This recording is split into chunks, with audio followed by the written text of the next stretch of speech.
Listen, I love horror comedies. There is seriously nothing better than a grade A movie with amazing talent, outstanding production, and that's somehow completely over the top at the same time. I feel like I haven't seen a movie like this since Ready or Not, which didn't really make it to the mainstream, and when I heard about this movie, I definitely did not expect it to be the craziest, most disturbing, slightly disgusting movie I've seen all year. We harvest, we ferment, we gel. They gel? We gel.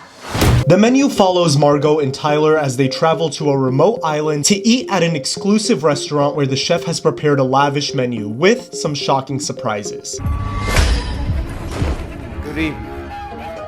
Welcome to Hawthorne.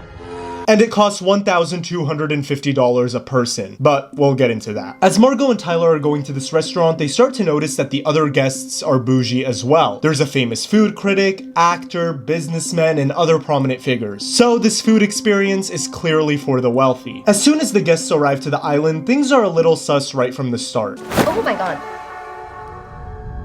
You shouldn't be here tonight.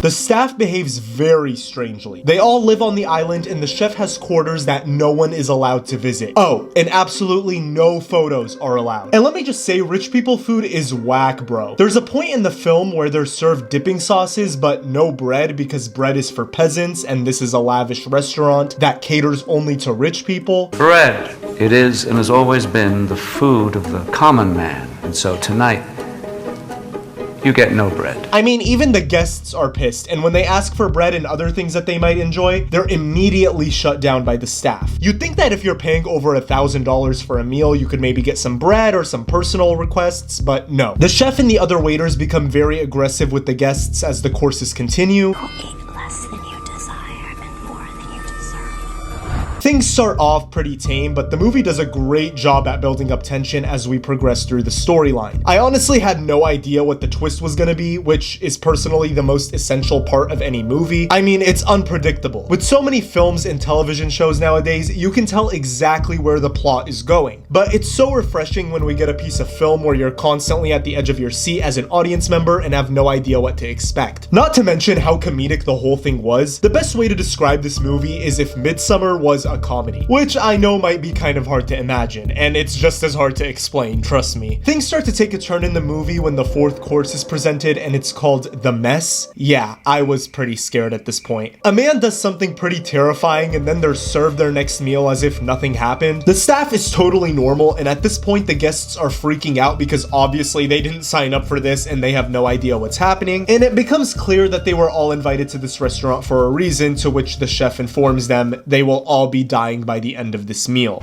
You, my dear guests, are not the common man. Isn't that right?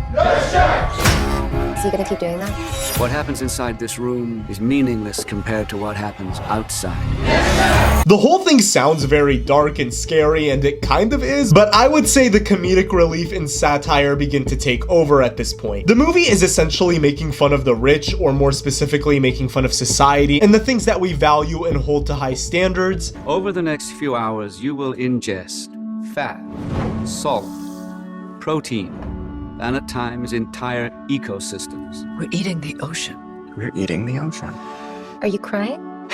Like, it's so funny that they're paying an outrageous amount of money to eat minuscule sized portions of food, which sounds a lot like real life fancy restaurants. And the joke is, they're all dying at the end. It's almost like if this was an actual real life experience where you could go eat and die, but it was reserved only for the insanely rich, society would probably buy into it. I also saw a great review on IMDb comparing the menu and the idea of fancy restaurants to the production of movies themselves nowadays. The only moneymakers are massive superhero movies, massive studio A++ list celebrity movies, etc. And the makers of this film, The Menu, ask one simple question: how long until we collectively call out their BS and ask for some simple bread? Remember, because they didn't get any bread with their meal in the movie? You get no bread. The movie makes you question how far you'd go to buying into the hype, and conversely has a quite shocking commentary on those who consistently stay away from the hype without buying into it. Think of some of the most ridiculous fashion trends that some of the highest brands in clothing perpetuate, and just how many people will blindly follow something because there's a Balenciaga logo on it. The movie progresses with dishes being presented specifically tailored to each guest, often exposing their darkest secrets from tax evasion to adultery, and as a viewer, it's just so funny to watch them get literal dishes exposing them and the guests are just freaking out. I've honestly never seen a movie like this where the tone shifts from horror to comedy in an instant. You feel as if you yourself are having dinner with these guests, but you are an omniscient viewer. I mean, Anya Taylor-Joy kills it as always. There is truly not one boring moment in this film. I know it seems like I spoiled some of the plot, but let me just tell you, this is not even 1% of what the movie's about. I am not kidding. The second act of the movie takes such a dramatic turn, and every time you think something's about to happen, the complete opposite happens. So all in all, this movie is basically an artistic parody that pokes fun at not only fancy dining and movie making, but society itself. The movie isn't exactly subtle in its message and symbolism, but if you go in with an open mind, you'll be sure to enjoy it.